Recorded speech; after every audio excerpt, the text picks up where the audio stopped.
How to log into DBS mobile banking app. In this tutorial, I'll show you how you can easily log into the DBS Bank mobile banking account. First thing you have to do is make sure that you have the DBS banking account app installed.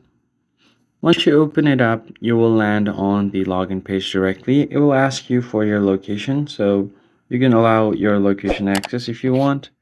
Now, if you're new, you can just sign up for DigiBank, or if you already have an account, you can tap on Login. And from the login page, you will be asked to enter your user ID or PIN. Just simply enter your user ID. Once you've done that, go to the PIN section and enter the PIN as well. Now, if you've forgotten your user ID or PIN, you can tap on the button right below. So enter your identity type, enter your number, date of birth to verify that it's you to simply go ahead and recover your account.